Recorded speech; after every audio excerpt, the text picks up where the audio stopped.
Salut à tous. Aujourd'hui, on explore un sujet captivant, les surdoués et leurs relations. On va découvrir ensemble comment ces personnes exceptionnellement intelligentes interagissent, se reconnaissent et s'attirent entre elles.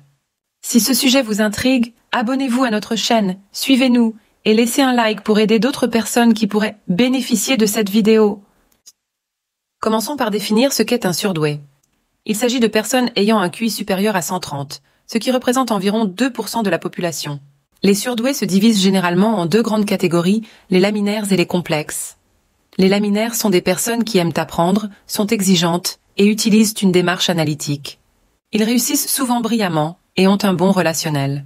Toutefois, leur tendance au surmenage et à l'anxiété de performance peut être un défi. D'un autre côté, les complexes sont plus émotionnels et intuitifs.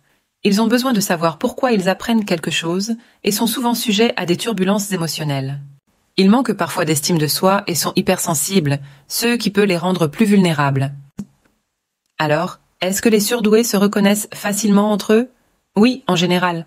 Au travail, on les trouve souvent dans des rôles qui leur permettent de travailler de manière indépendante, comme dans la consultance ou les métiers techniques. Cette indépendance leur évite de devoir constamment socialiser et de faire face à un rapport d'autorité rigide.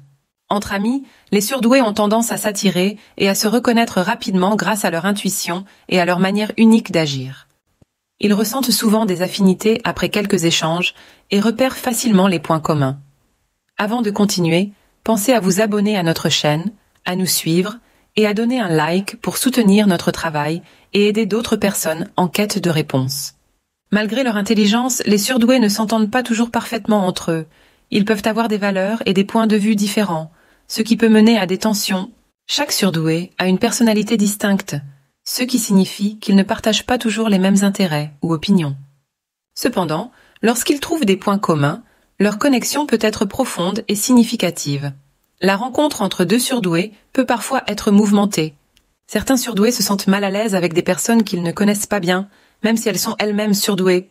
Les expériences passées, comme les moqueries ou les difficultés sociales, peuvent influencer leur comportement et leur confiance en eux.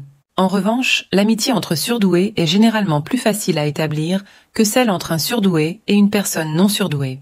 Ils se comprennent mieux et peuvent souvent se connecter sur un niveau profond, parfois même sans mots. Les échanges sont plus fluides lorsqu'ils partagent des valeurs et des intérêts communs. Cela dit, les amitiés avec des personnes non surdouées sont également possibles. Ces relations offrent aux surdoués une perspective différente et les aident à comprendre que leur vision n'est pas la seule possible. Elles apportent un équilibre et une compréhension mutuelle enrichissante. Dans le domaine amoureux, les surdoués recherchent une connexion totale, tant émotionnelle qu'intellectuelle. Leur intensité et leur désir de fusionner avec leur partenaire peuvent rendre la relation passionnée mais complexe. Ils sont hypersensibles et analysent constamment leurs sentiments, ce qui peut créer des tensions. Le surdoué amoureux est souvent impatient et souhaite une relation profondément connectée. Les relations entre surdoués présentent des défis particuliers. Ils se sentent souvent radicalement différents des autres, ce qui peut entraîner des malentendus et des difficultés dans la communication. Toutefois, leur capacité à comprendre et à se connecter avec d'autres surdoués peut rendre ces relations plus fluides et significatives. Pour ceux qui se reconnaissent dans ces descriptions et ont besoin d'un accompagnement, n'oubliez pas que nous offrons des séances de coaching pour vous aider à naviguer dans ces situations complexes. Rendez-vous sur perversenarcissique.org/aide/coaching pour découvrir comment nous pouvons vous soutenir. Merci d'avoir regardé cette vidéo. Abonnez-vous, likez et suivez-nous pour plus de contenu sur ces sujets fascinants. Prenez soin de vous et à bientôt.